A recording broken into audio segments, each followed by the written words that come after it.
I can tell you the license plate numbers of all 6 cars outside. I can tell you that our waitress is left-handed. And the guy sitting up at the counter weighs 215 pounds and knows how to handle himself. At this altitude, I can run flat out for a half mile before my hands start shaking. Now, why would I know that? How can I know that and not know who I am? I don't know who I am! I gotta figure this out. So figure it out.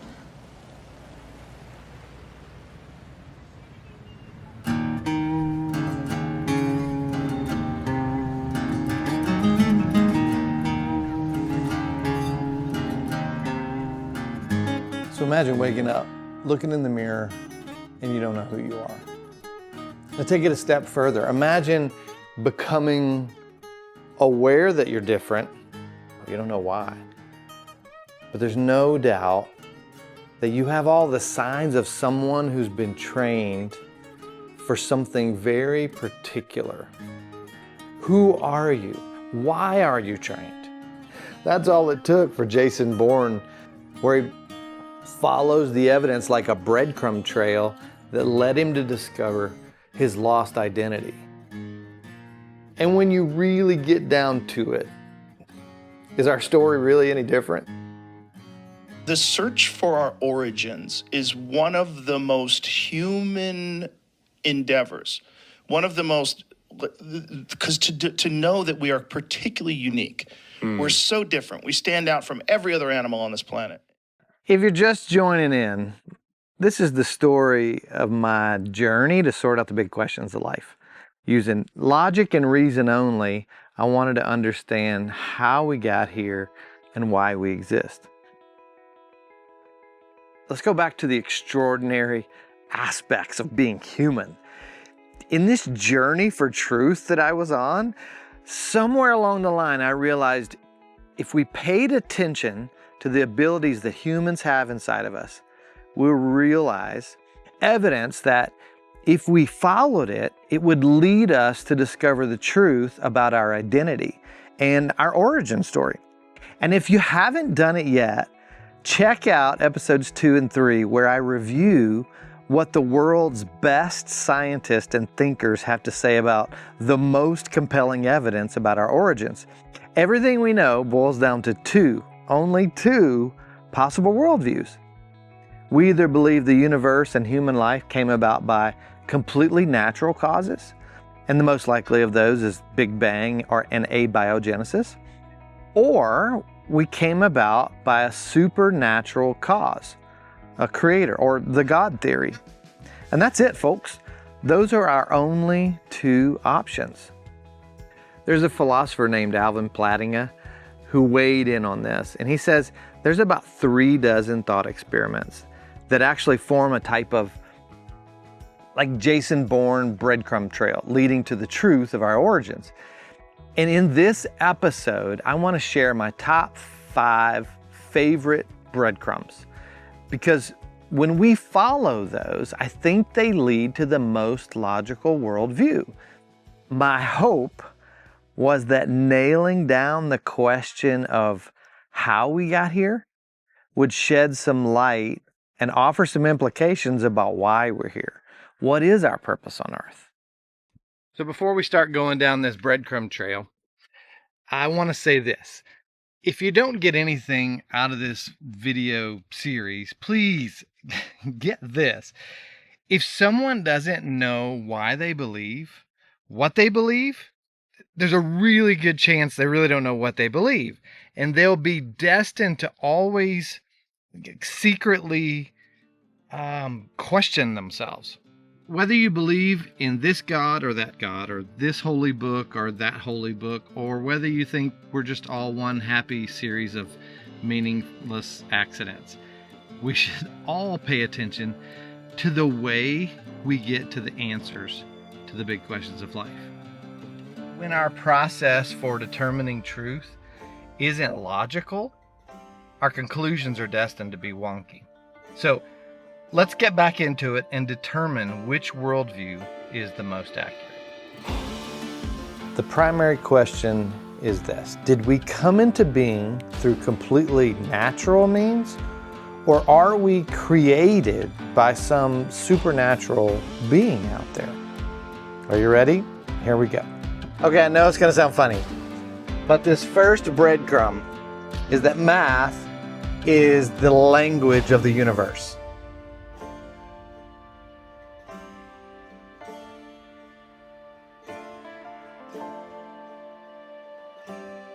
This first breadcrumb's a doozy, and I know that for most people, when they hear the word math, they're ready just to go ahead and just skip to the next section. But give me 2 minutes. I was not ready for what I learned when I began studying this out. Hundreds of years ago, when humans really began studying our world, the code breaker, the decoder ring to understand it all, was math. It is the primary building block of everything we know about science. Now, scientists actually began calling math the language of the universe. And it's because of math that we've learned something vital about this universe we live in. And here it is. All of nature, the entire universe, is consistent and logical and even predictable. And it's because of math. Think about all the geometric patterns of waves and ripples. They're mathematical. They're consistent. Think about the Fibonacci sequence and the golden ratio. They guide the growth of a flower's veins or the design of our music. We see these patterns at play in the design of everything from the Great Pyramids to the unfurling of a fern to the development of a hurricane. But where did math come from? It should be curious to us that we didn't invent math. These pre-existing patterns manifest themselves to us this is what's amazing, they manifest themselves to us in just the right way so that our mind could understand it. And all we did was create the symbols and assign them to the principles that made up the universe all along. And this got me wondering if, like an Easter egg embedded into a video game, were mathematical truths placed into our universe by a creator or a programmer for some reason? Because, I mean, think about it. Why is the universe this way? Why is it logical? Why does math enable us to predict nature so accurately? Are we supposed to discover the truths about reality and about our place in it and learn something about the cause of everything? What is undeniable, you can't be a scientist without supposing that there is a rational order in nature that is at least in part intelligible to us. Einstein once said that the most incomprehensible thing about the universe is that it's comprehensible. I think it's absolutely staggering that the human brain, which has evolved to survive in the proverbial jungle, has within it the ability to decode nature in this thoroughly deep manner. In other words, that we have tapped in this deeper substructure in nature. Some people call it the cosmic code.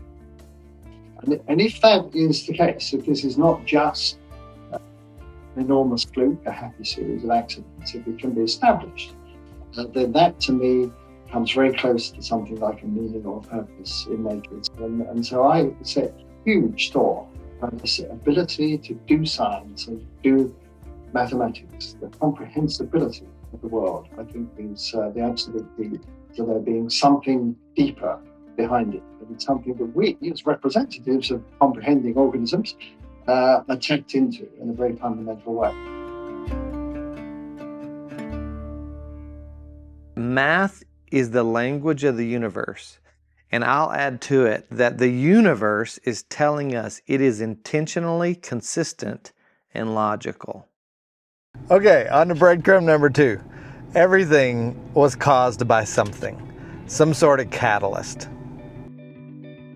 Recently, 3 leading cosmologists, Arvin Bord, Alan Guth, and Alexander Vilenkin, proved that any universe which has on average been expanding throughout its history cannot be eternal in the past, but must have an absolute beginning. Scientists can no longer hide behind a past eternal universe. There is no escape. They have to face the problem of a cosmic beginning. Now, when I first considered that everything has a beginning, I thought this idea just buried the God theory. I thought, if everything has a beginning, then who created God? Stephen Hawking thought something similar, but he came at it from a little bit different angle, and he said, there was no time before the Big Bang, so there is no possibility of a creator because there's no time for a creator to have existed in. But it didn't take long to recognize how narrow the thinking was on this. Of course, everything has a beginning, but things relate to matter. Things are material, they're natural. Everything, like the material universe, has a beginning. But if we have a supernatural creator, he or she or it exists outside of matter and time. This creator of everything would have to be metaphysical, transcendental, paranormal, spiritual. The laws of nature would never apply to this God because natural laws only apply to the things, the material things inside of nature. It would be like expecting the Parker brothers to submit themselves to the rules and the reality of the Monopoly board game that they created. The wheelbarrow or the top hat can't expect the creators of the game to pay into the community chest or be brought into the jail because the rules of the game don't rule the Parker brothers. They created the rules when they designed the game. So this second breadcrumb was this: everything has a beginning and a cause, and I'd add to that, except the supernatural. So let's get these first two breadcrumbs lined up and see what direction they're going. Number one, if humans mysteriously understand the language of the universe, math, and the universe has revealed to us through math that it is consistent and logical, and number two, everything that exists has a cause, except the supernatural, then what's the implication so far? What are we to make of all this? The answer is surprisingly simple. Whatever caused the universe must be consistent and logical. That's the conclusion. So how does this line up with our two competing worldviews of a natural origin or a supernatural origin? Well, in episode 2 and 3, we've already learned that every natural origin theory, in one way or another, contradicts the laws of nature. So at this point in my journey, a supernatural creator is the only logical answer.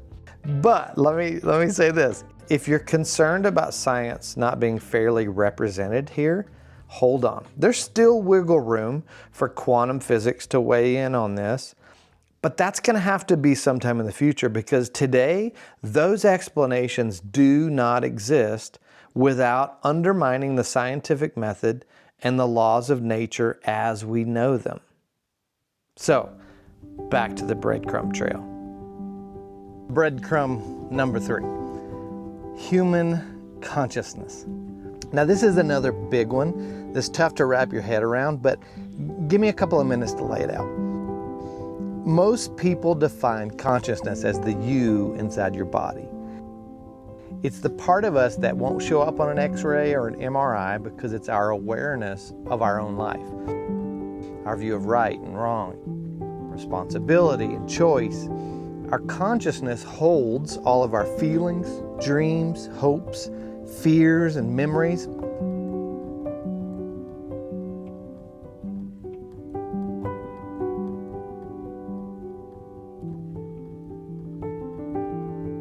In researching why we have consciousness, the natural versus supernatural worldviews offer some very, very different explanations. Natural science researchers call human consciousness the hard problem of consciousness, mainly because it's not physical and it can't be studied by the scientific method. And then that leads a lot of them to believe it doesn't exist at all. Now, according to many evolutionary biologists, consciousness is nothing more than an illusion created by the brain. The theory goes like this. In order to increase our survival chances, Early humans learned to live together in tribes, but the glue necessary for this kind of peace required humans to acknowledge something more than fighting for survival. So, one of our distant ancestors came up with a good enough story, and the entire race of human beings began believing in free will, good and bad, right and wrong, justice, fairness. Life was suddenly about more than food, shelter, and mating rights. This is where the idea of God came in too, to watch over you when the tribe wasn't watching you. But none of this exists. Sam Harris is a great neuroscientist to bring up at this point. He's on the bandwagon that believes the free will part of our consciousness doesn't exist. But he takes it a step further in a direction I don't quite understand. He goes on to report that everyone today should know we don't have free will. He wants everyone to know they're just a biological puppet. When I learned this, I wondered, why is Sam Harris putting so much effort? Books, podcasts, writing articles, speaking, doing debates around the world. Why is he trying so hard to convince us to override what we think is true? Why is he trying to persuade us to reject the very evolutionary programming that got us to this point? But here's the thing. I fully and wholly agree with Sam's underlying motive, that the truth is more important than what we think or feel is the truth. On this idea of truth and how we know truth, philosopher and atheist Thomas Nagel has a lot to say. First off, he doesn't buy this evolutionary theory of consciousness. He says if the human mind believes lies in order to survive, then the human mind would never be the right tool for determining truth, ever. He thinks science needs to first prove how evolution, hello, how are you? He thinks science needs to first prove how evolution or nature alone can give awareness to beings like us. And then, once it has done that, science then has to figure out why the human mind even values truth at all. On the flip side, how do we explain human consciousness in light of a supernatural creator? So if we're created, then our consciousness is embedded into us by our creator. Like physicist Paul Davies said earlier about nature having a purpose, our consciousness is in us for some purpose, some specific reason, and it's an intentional and necessary ingredient in humans. Since our consciousness isn't physical, we have to assume that whatever consciousness is, it probably resembles the creator. So it must be something outside of nature, metaphysical or supernatural. And it might seem a bit mystical or spiritual to assume this, but our consciousness could be intentionally embedded into us to serve as a communication device for the creator to guide us forward. The reason he created us in the first place. It's our purpose in life. Now, when I got around to this idea, it made me wonder if this force in us, this consciousness from the creator, is what motivates us for us to place more value on truth than on lies and illusion. My wife, Ellen, she's a trauma therapist, and just about every morning we talk about our dreams and struggles and attempt to map out who we are and who we want to be in this life. Inevitably, we end up discussing how cruel the world is and how the experiences we have as children come back to haunt us as adults. And a lot of time people are stuck repeating cycles that they would like to break, but they don't or they can't. And we've even discussed Sam Harris a number of times in his free will theory. But Ellen, she keeps pointing to the mountains of evidence showing people can choose to change their lives, and they do it all the time. Though it's difficult, the brain can form new neural pathways. The mind can actually heal itself from trauma. People can willfully choose to act and react differently to the traumas and stressors in their lives. And the research tells us that our bodies store trauma responses actually in the cells, and we can be triggered by a smell, a fear, certain sounds causing us to spiral back down into those dark cycles of our life. But there's something more powerful inside of us that has the ability to overpower these responses. Can you guess what it is? It's hope. It's hope. What is hope? It's this feeling, this desire, this confidence that something that isn't currently a reality will become or can become a reality. And it's hope inside of us that helps us to realize change is possible. Life can be better. From what I'm seeing, hope is just one more aspect of our consciousness. And my big question is, where did it come from? Let's look at how the two worldviews answer this question.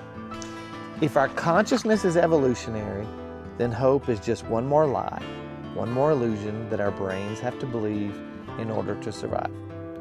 But if consciousness is in us from the Creator, then hope serves as some sort of guidance mechanism towards a truth about life that might be hard to see at the moment. But hold on, it's about to get really weird. Okay, whatever consciousness is, we can now prove it's not an illusion, because we now have evidence that consciousness not only exists, but it can exist, okay, get this, outside of a living human body. Follow with me on this. Medical history has decades of documented reports of clinically dead people, flatliners, brain dead, corpse on the table dead, who revived. Now, some after minutes and some after hours. And their consciousness and their memories were not only intact after the physical body and the brain was dead, but each individual experienced ongoing consciousness during the time that they were dead. So where's the evidence? And this is where the plot thickens. During the time these people were physically dead, and it made no difference whether they were anesthetized or not, different events took place in the hospital room where they died or nearby. And the dead person witnessed those events while they were dead. Now, after being resuscitated, the patient gave irrefutable testimony of what happened in the room where they lay dead, and witnesses were recorded. What's even more strange is that this has happened to people who have been blind since birth, and they had the same experience. They could describe in detail what happened. Now, don't take my word for it. Go check the show notes, do the research, the links are there. So let's line up the breadcrumbs so far. Number one, if the universe has revealed to us that it is consistent and logical, and everything that exists has a cause, then whatever caused the universe is also consistent and logical. And whatever caused human consciousness did it for logical reasons, most likely to guide us toward truth about our purpose. So I was beginning to see the natural worldview couldn't stand up to the scrutiny and the logic test. It wasn't consistent with our experience as humans. It wasn't consistent with the evidence, and it wasn't consistent with itself. It contradicted itself. But the supernatural explanation of human consciousness is consistent in all these areas. It's just more logical. So let's go to the fourth breadcrumb, meaning and morality. And let's start with the evolutionary or the natural worldview. Now, we've already pointed out that many moons ago, our ancestors learned that living in a tribe had survival advantages, but it meant cooperation. So somebody developed a set of morals and taught them to the tribe. Now, to enforce these morals when no one was looking, they also introduced stories of an invisible God out there, or gods, who rewarded people who did things that supported the tribe and then punished those who didn't act in the tribe's best interest. So these stories were handed down from generation to generation, and it's the secret sauce for keeping humanity alive and breeding, which those are the primary goals of natural selection. Now, let's look at the supernatural worldview that morality is inborn. Humans have an innate knowledge of free will, of good and bad, right and wrong, the concept of justice embedded into us. It's not man-made, it's not taught by society, we're born with it. What's interesting is that on a global scale, morality seems to be synced in all humans everywhere, like a universal code for living, a standard of sorts. Though morality is definitely lived out differently in various cultures and situations. But the core basics of morality are the same around the world. Now let's look at how these two worldviews play out in reality. If nature alone is the cause of our existence and morality is taught from our ancestors, ultimately there's no such thing as objective right or wrong or justice. It's all made up. It's subjective. Friedrich Nietzsche himself said that if there is no creator God, then all morality and love and human rights or value is all baseless. Now, Richard Dawkins is an evolutionary biologist and is very outspoken in his book, The Selfish Gene, where he attempts to correct Nietzsche by arguing that humans no longer need these scare tactics to govern themselves because we're so much more intelligent now. So what's his advice? He basically uses the same approach as Sam Harris. He wants us to reject the very thing that helped us survive and adapt.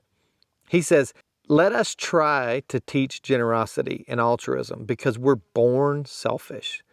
Let us understand what our selfish genes are up to because we may then at least have the chance to upset their designs.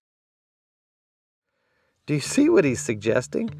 He thinks that right and wrong is self-evident and we should just teach our children to do good to others because the blind programming of our genes is bad? Do you see the contradictions here? How can our biological programming be bad in a universe with no right and wrong, no values? Do you see the contradictions piling up?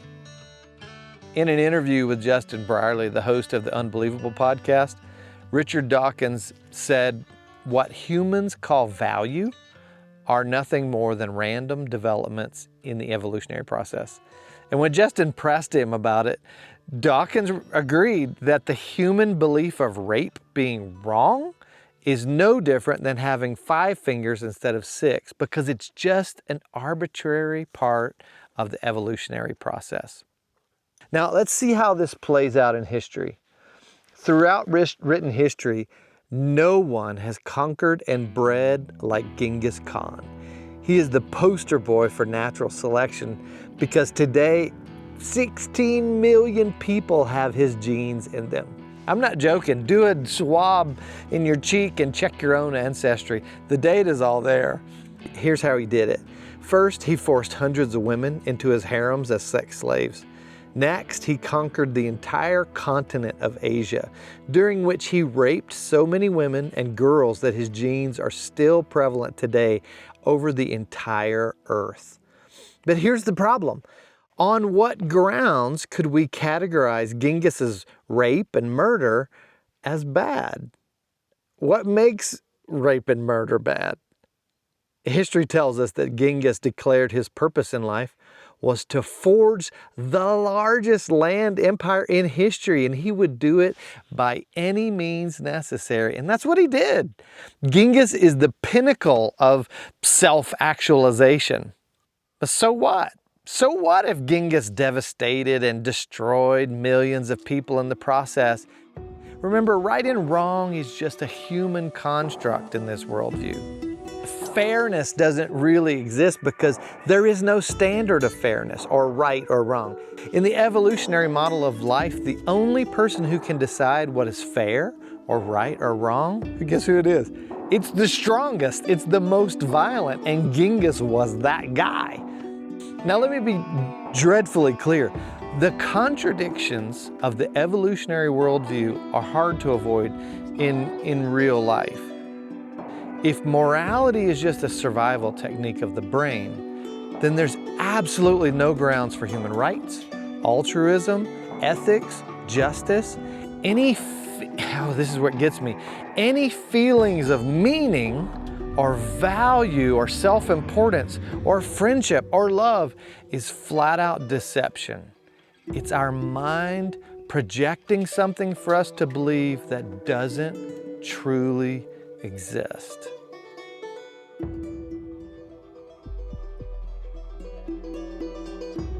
That was hard for me going through this process to wrestle with. I spent several weeks depressed because if this is reality, why live? In the evolutionary view, the human mind is not the tool for truth. It just cannot be the tool to determine what is and what isn't true. The evidence and the logic is clear that the evolutionary or the natural worldview, it's just too full of contradictions. It's just illogical, it's unlivable, and for anyone seeking truth, this worldview is too ironic if you're seeking truth. Now, on the other hand, if we owe our existence to a supernatural creator, then our understanding of justice and right and wrong, good and bad, also comes directly from the same creator. This had me coming back to one question over and over. Why would a creator want this moral mechanism inside us? What's the point? Everything in the universe seems so intentional, so how is this connected, this morality in us, connected with the Creator and connected with the reason He made us? Recently, the University of Oxford presented the results of the largest and most comprehensive cross-cultural study of morality ever conducted in the history of humanity. Their evidence shows morality crossing all cultural barriers around the planet. All of the morality can be summarized into one idea. Here it is. The right thing, the moral thing, is to cooperate with each other and do good for other human beings. If we follow the implications here, it seems that treating others well is one of the most obvious and objective purposes for our existence. Hands down. Doing good for other people isn't a purpose that we choose for ourselves. It's not self-actualization. This is a truth, a standard that is actually embedded into us from the Creator before we are born. It's not quid pro quo like the evolutionary story tells us. We aren't doing good for others so that they will help us in some way. No, this is us doing good for others because they need it, not because we need to keep them on our side. This is not politics. This is altruism. Now, here's the deal. It really does seem like the Creator placed value on all humans, and He wants us to treat each other accordingly. That's the essence of the morality that we seem to be born with. Let's compare this Genghis model of life with, let's say, Gandhi. Gandhi had this idea that when we treat our enemies as less than us, they're less than us, makes us less human and more like animals. And with this idea as his driving motive, the guy resisted the injustices and the abuses of an entire empire. But he didn't need an army to do it. He did it with respectful nonviolence. And he taught others to do the same, simply because he saw the inherent value of all humans, both friend and enemy. So let's see where our breadcrumbs are headed. Number one, if the universe has revealed to us that it is consistent and logical, and everything that exists has a cause, then whatever caused the universe is also consistent and logical. And whatever caused human consciousness did it for logical reasons, most likely to guide us toward truth about our purpose. And morality is embedded into us for intentional and logical reasons. Most likely, it's connected to our purpose for existing. The natural worldview couldn't stand up to the scrutiny and the logic test. It wasn't consistent with our experience as humans. It wasn't consistent with the evidence, and it wasn't consistent with itself. It contradicted itself. So this fourth breadcrumb about meaning and morality, Do you want to live like Genghis or do you want to live like Gandhi? Do you want your neighbor to live like Genghis or like Gandhi? There's one final breadcrumb. So the fifth breadcrumb in this breadcrumb trail is that human history is full of spirituality. So at this point in my journey, I knew I was leaning heavily towards a supernatural worldview. And I wondered if it was my faith background like pulling me back in. Just when I thought I was out, they pulled me back in. But I kept reminding myself that I wasn't defaulting to the idea of a Christian God. I wasn't going back to what I had known. I was just realizing that the idea of a supernatural creator makes more sense of the data, of the evidence, of reality, makes more sense than unguided natural evolution. Determining who that creator was would have to be a necessary part of my journey, and I'll share that story in the next episode. But this whole process of discovery made me see that the reality of God just differently than I had before. I realized I was hungry for truth, something beyond the contradictions of science and religion. I wanted to actually connect with the Creator because it seemed that the Creator left this breadcrumb trail for me and other people to follow, and it was leading to Him. God seemed to be embedding like Easter eggs into reality that all point to His existence. So let's jump into the last breadcrumb. Here it is. There are common beliefs we find in every culture throughout human history. Belief in an almighty being or supernatural creator. Belief that humans are physical and spiritual beings. Belief that the human spirit or the soul or the self will not die when the body dies. Belief that our physical death is the doorway to some afterlife, a reward based on how we lived in this life. Usually that's guided by our morality. Fifth, belief that humans can experience supernatural interactions on earth with good and bad spirits. And the last one is the belief that humans can interact with the Creator through prayer, meditation, and other rituals. The evolutionary explanation for these beliefs is that they were taught to us by our ancestors to help us coordinate and survive better. But that worldview just has too many contradictions in explaining why humans are the way that they are. Okay, so where did I land? Which worldview is most logical? So there's three things. First, I realized that something outside of nature, something supernatural, had to create the universe and human life. Hands down, the most logical, consistent explanation for everything is a God theory. Second, it seems like all the breadcrumbs were intentionally left for us to discover, as if the Creator wants us to follow the clues and know something about Him. And the third is this. If this journey's taught me anything, is that there is a clear reason why the Creator made humans. Clear reason. I'm not talking about individual skill sets like music or accounting or being a horse whisperer.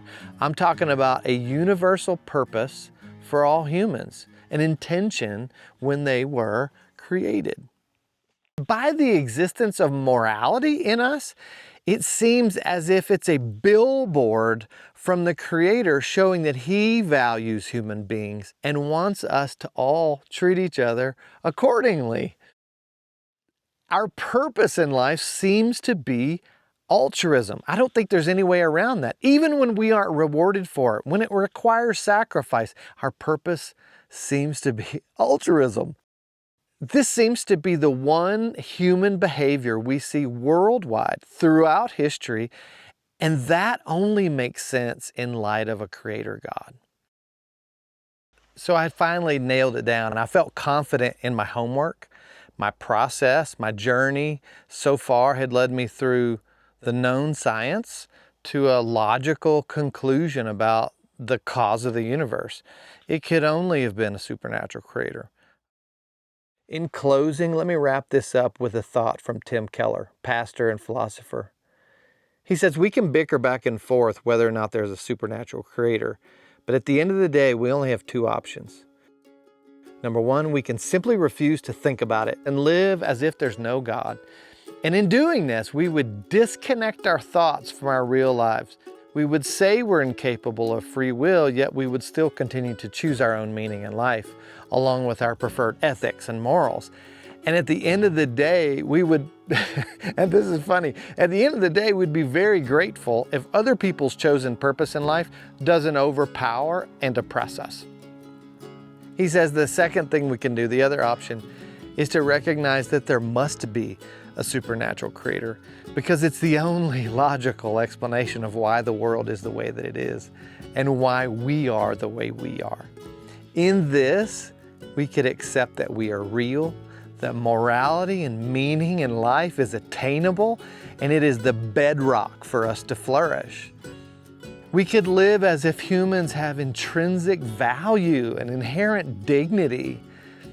Only in this worldview would we have any form of hope or meaning for our lives. We all live as if truth is better than illusion. Peace is better than violence. Compassion is better than oppression. We act as if choice and free will is ours to choose, and it's true. In the end, he says any reasons that we may have for not believing in a God actually make far more sense in a universe created and sustained by a God. So join me in the next episode when I journey deeper into the idea of a supernatural creator and sort out which God is the God.